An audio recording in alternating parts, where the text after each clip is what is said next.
కొంతమంది వారు ఎదుర్కొంటున్న పరిస్థితుల తీవ్రతను బట్టి, కొంతమంది వాళ్ళు కలిగి ఉన్న బలహీనతలను బట్టి, కొంతమంది వాళ్ళు ఆత్మీయ జీవితంలో పడిపోతూ లెగుస్తున్న విధానాన్ని బట్టి, కొంతమంది వారు ప్రయత్నిస్తున్న ప్రయత్నంలో విఫలతను బట్టి, కొంతమంది వారు అనుభవిస్తున్నటువంటి ఆవేదనకరమైన పరిస్థితులను గురించి కలత చెంది తిండి నిద్ర సహించని స్థితిలో ఉంటారు.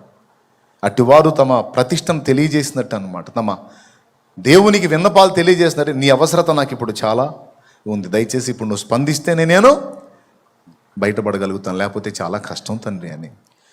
ఎన్ని రకాల శోధనల్లో, బాధల్లో, వేదనల్లో, ఇరుకుల్లో, ఇబ్బందుల్లో, ఆవేదనల్లో, అవమానాల్లో, ఆత్మీయ క్షీణతలో ఎవరు ఏ స్థితిలో ఉన్నారో అన్ని పరిస్థితుల్లోనూ మనల్ని ఉద్ధరించేవాడు ప్రభువు ఒక్కడే. కాబట్టి ఇప్పుడు ఆయన పాదాలే మనకు శరణం, ఆయన దగ్గర నుండే మనకు సమాధానం. అయితే ఒక్కటి మాత్రం పచ్చి నిజం ఏంటంటే, తనకు మొర్రపెట్టు వారి ఎడల, తనకు నిజముగా మొర్రపెట్టు వారి ఎడల ఆయన కనికర సంపన్నుడై ఉన్నాడు. ఆయన సన్నిధిని పడి గోజాడుకొని రిక్తహస్తాలు తెలియని వాళ్ళు ఎవరు లేరు. అడిగిన వాటికంటే, ఊహించిన వాటికంటే అత్యధికముగా దయచేయగల దేవుడు నిన్ను సమృద్ధిగా సంతోషపెట్టి నడిపించగల సమర్థుడు ఆయన. సో దానియేలు దర్శన భావం తెలుసుకోవడానికి ప్రత్యేకంగా ప్రతిష్ఠ చేసుకొని ప్రార్థనలో కనిపెట్టాడు. అపోస్తలులు దేవుని పరిశుద్ధాత్మ శక్తి కొరకు తమను తాము ప్రత్యేకించుకున్నారు, ప్రతిష్ఠ చేసుకున్నారు, ప్రార్థనలో పెనుగులాడారు. వారు ఆశించినట్లే పెంతెకోస్తు దినమున వారందరి మీదికి పరిశుద్ధాత్మ అభిషేకం దిగి వచ్చి వారందరూ పరిశుద్ధాత్మతో నిండిన వారై ధైర్యముగా సువార్తను ప్రకటించి దేవుని కార్యాలను, దేవుని శక్తిని, దేవుని వాక్కుని లోకానికి చూపించి ఎంతోమందిని ప్రభు వైపు త్రిప్పారు. అప్పుడు స్టార్ట్ అయిన ఉజ్జీవం ఇప్పటి వరకు నిర్విరామంగా కొనసాగుతానే ఉంది. అది దేశ దేశాలకు వ్యాపించింది, ఖండాంతరాలు దాటి వెళ్ళింది. ఆ సువార్త ఉజ్జీవం అనేది నేటికీ ఆరలేదు. ఆయన రాక పర్యంతం దాన్ని ఆపగలవాడెవడూ లేడు. ఎందుకంటే అది జీవం గల దేవుని వ్యవహారం. పనికి పూనుకుందా ఆయన దాన్ని రద్దుపరిచే దమ్ము ఎవడికి లేదు. ప్రభువుకు స్తోత్రం కలుగును గాక. కాబట్టి ప్రియులారా, ఇలాగ మీరు పరిశుద్ధ గ్రంథాన్ని చూస్తే భక్తుడు అంటాడు, వేకువనే నేను నీ సన్నిధిని మాట్లాడటానికి మాటల్ని సిద్ధపరచుకుంటున్నాను అంటాడు. నేను రెడీ అవుతున్నానయ్యా, నీతో మాట్లాడటానికి నేను మాటలు సిద్ధపరచుకుంటున్నానని తన ఆసక్తిని కనపరుస్తాడు. సో దేవునితో మాట్లాడటానికి సిద్ధపడాలి, దేవుని మాటలు వినడానికి సిద్ధపడాలి, అంటే ప్రత్యేకించుకోవాలి. ప్రైజ్ ద లార్డ్, హల్లెలూయా. ఒక ఎమ్మెల్యే గారితో మాట్లాడాలంటే మనం అన్ని పనులు పక్కన పెట్టి వారి గుమ్మం దగ్గర పొద్దున్న నుంచి వారు సమయం ఇచ్చిందాక పడిగాపులు కాసుకొని చూసుకుంటూ ఉంటాం. ఈ మధ్యలో ఎవడు ఫోన్ చేసినా సరే ఆయన ఎప్పుడు పిలుస్తాడు అని చెప్పి ఫోన్లన్నీ కట్టేస్తూ ఉంటారు. ఎమ్మెల్యే గారికి ఇంకొంచెం పై కేడర్ అనుకో ఇంకా ఉంటుంది తీవ్రత. ముఖ్యమంత్రి దగ్గర ఆఫర్ అనుకో, అవకాశం అనుకో, అసలు ఇక మనం బిగుసిపోయి ఉంటాం. స్తోత్రం. అంటే అంత సిద్ధపడి ఉంటాం, ముందుగానే అన్నీ రెడీ చేసుకుంటాం. ఈరోజు నేను ముఖ్యమంత్రి గారితో మాట్లాడబోతుంది, అయితే ఫోన్లు చేయొద్దురు ఎవరో అని చెప్పటమో, లేకపోతే ఫోన్ ఎవరికన్నా ఇవ్వటమో, తీసుకో తడవకోడు చేస్తూ ఉన్నాడు. ఆయన ముఖ్యమంత్రి రా, ఆయన సమయం చాలా బిజీ అని ఆ ఫోన్ పక్కన పెట్టేసి ఆ రోజు ఏ కార్యక్రమాలు కూడా పట్టించుకోం. ఏమండి, ఎమ్మెల్యే ముఖ్యమంత్రి,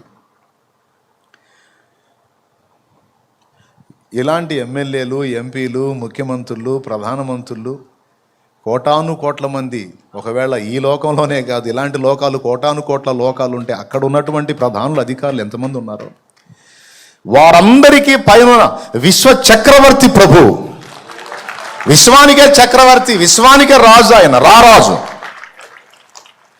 కనుక ఆయనతో గడపడానికి మనం సిద్ధపడినప్పుడు, ఖచ్చితంగా ఆయనతో గడపడానికి మనం కోరుకున్నప్పుడు ప్రత్యేకంగా సిద్ధపడాలి. సో సిద్ధపాటును కూర్చున్న విషయాలు ఇవన్నీ కూడా ప్రార్థన చేయడానికి ప్రత్యేకించుకున్నారు, దేవుని మాట వినడానికి ప్రత్యేకించుకున్నారు, దేవుని కార్యక్రమాలు చేయడానికి ప్రత్యేకించుకున్నారు. Praise the lord. కాబట్టి అంతేకాదండి, దేవుని సువార్తను లోకమునకు ప్రచురపరచడానికి కూడా స్పెషల్గా రెడీ అయ్యారు, సిద్ధపడ్డారు. పౌలు గారిని చూడండి మీరు, అపోస్తల కార్యం 17 పౌలు గారిని మీరు చూడగలిగితే ఏథెన్సు ప్రాంతంలో ప్రభువుని పరిచయం చేయడానికి పూనుకుంటాడు. ఆయన యేసుక్రీస్తుని గురించి మాట్లాడుతుంటే అక్కడ ఉన్నటువంటి కొంతమంది అన్యులు వీడు ఒక కొత్త మతమును బోధిస్తున్నాడు, క్రొత్త దైవాన్ని బోధిస్తున్నాడు అని పౌలును వదలబోతు అని తిట్టారు. అంటే వాళ్ళకి అర్థం కాల పౌలు ఏం చెప్తున్నాడు. యేసు ప్రభు ఎవరు, ఆయన మరణ పునరుద్ధానాలు మాకెందుకు, అసలు ఆయన గురించి మాకెందుకు చెప్తున్నావు, అసలు ఈ వదలబోతు మాట్లాడుతున్నది ఏమి అని వారు మాట్లాడారు. అంటే డైరెక్ట్గా యేసును వారికి పరిచయం చేస్తే వారు రివర్స్ అయ్యారు. మరి ఎలా చేయాలి, వీళ్ళకి ఎలా చెప్పాలి? దేవునికి స్తోత్రం, ముందే సిద్ధపడ్డాడు. ముందే సిద్ధపడి అతన్ని తీసుకెళ్ళి ఒక సభలో నిలబెట్టి సభ నాయకునికి అప్పగించి అతని మీద ఆరోపణ చేసినప్పుడు పౌలు అక్కడ సువార్త చెప్పే ఛాన్స్ వచ్చినప్పుడు అద్భుతమైన విషయాన్ని బయటికి తీస్తాడు. ఏంటంటే, ఏథెన్సు వారలారా, మీరు సమస్త విషయములలో అతి దేవతా భక్తి కలిగి ఉన్నట్లు నాకు కనబడుచున్నది. మీరు ఏది చేసినా ముందు దేవునికి ప్రత్యేకమైనటువంటి ప్రయారిటీ ఇచ్చి చేస్తారని నాకు అర్థమైంది. నేను సంచరించుచు మీ దేవతా ప్రతిమలను చూచుచుండగా తెలియబడని దేవునికని వ్రాయబడిన బలిపీఠం ఒకటి నాకు కనబడెను. తెలియక మీరు దేని యందు విశ్వాసం ఉంచి సేవిస్తున్నారో అదిగో ఆయననే నేను మీకు ప్రచురపరుస్తున్నానని. వాళ్ళకి ఏం చెప్పాలో ఈ విధంగా అర్థం కాకపోతే ఇంకో టైపులో ఎలా చెప్పాలో ముందే తిరిగి రెడీ చేసుకొని సిద్ధపడి రంగంలోకి వెళ్ళాడు ఆయన. అది పద్ధతి. సో ఏది చేసినా వాళ్ళు ఒక ప్లాన్డ్గా, ఒక సిద్ధపాటుతో, ఒక ప్రణాళికబద్ధంగా వర్క్ చేశారు. కాబట్టి సిద్ధపాటు అనే ఒక టాపిక్ మీద బోల్డ్ అంత సబ్జెక్ట్ ఉంది. అలా అన్నిటికీ ప్రిపేర్ అయి ఉండాలి. వీటన్నిటితో పాటు ఇక త్వరలోనే రాకడ కూడా ఉంది కనుక దానికి కూడా సిద్ధపాటు. సో ఇప్పుడు ఇదంతా సిద్ధపాట్లను కూర్చున్నటువంటి ఉపదేశం.